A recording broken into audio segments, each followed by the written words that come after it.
Assalamualaikum warahmatullahi wabarakatuh. Halo semuanya, selamat datang di video pembelajaran teks eksposisi kelas 8. Adapun materi yang kita akan pelajari yaitu mengenai pengertian dari teks eksposisi, struktur dari teks eksposisi, dan juga kaidah kebahasaan teks eksposisi. Pengertian teks eksposisi. Apa sih pengertian dari teks eksposisi?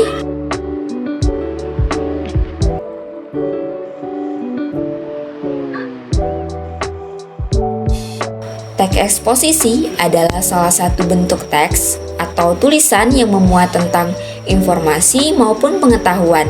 Secara umum, teks eksposisi memiliki tujuan untuk memberikan penjelasan atau uraian mengenai suatu ide, pokok pikiran, pendapat, informasi, maupun pengetahuan kepada pembaca tanpa bermaksud untuk mempengaruhinya.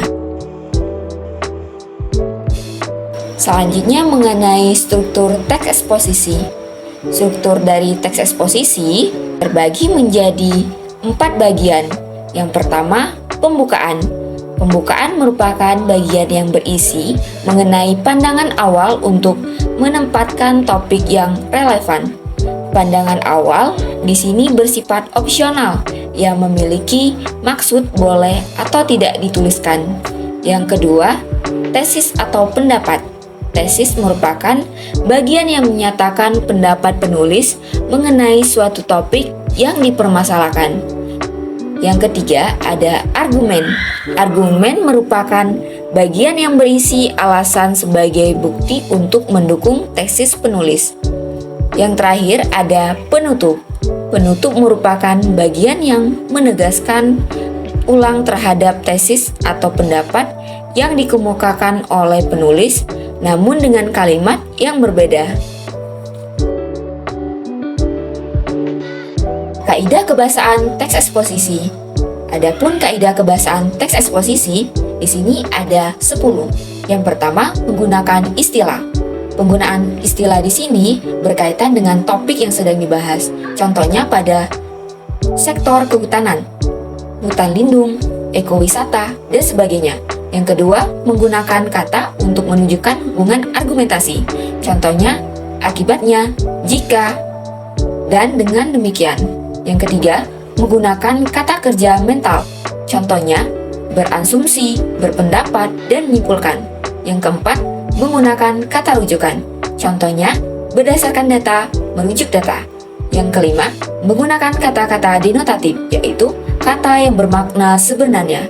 Yang keenam, menggunakan kata yang menyatakan keterangan waktu atau kronologis. Contohnya, pada akhirnya, sebelum itu, kemudian, dan sebagainya. Yang ketujuh, menggunakan kata ganti atau pronomina. Contohnya, dia, akhirannya, dan akhiranmu. Kedelapan, menggunakan kata sifat atau adjektiva. Digunakan untuk mengubah nomina ke promina. Contohnya, jauh, keras, kaya, dan sebagainya. Yang kesembilan, menggunakan kata benda atau nomina. Digunakan untuk menerangkan nama benda yang terlihat secara nyata. Contohnya, meja, kayu, pensil, dan sebagainya. Yang kesepuluh, menggunakan kata kerja atau verba.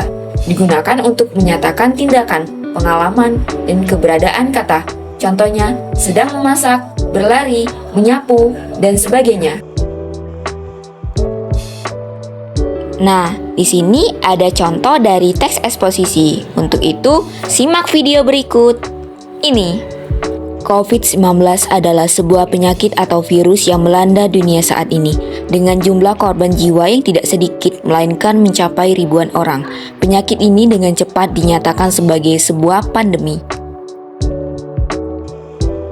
Pemberian status pandemi bukan tanpa alasan karena penyebaran virus ini sangat cepat, bukan hanya menyerang di negara asalnya yaitu Cina, tetapi virus ini dengan cepat menyebar ke seluruh dunia. Oleh karena itu, penanganan virus ini harus dilakukan dengan cepat. Untuk menghadapinya diperlukan kerja keras seluruh negara. Terima kasih sudah menyimak video pembelajaran kali ini. Wassalamualaikum warahmatullahi wabarakatuh.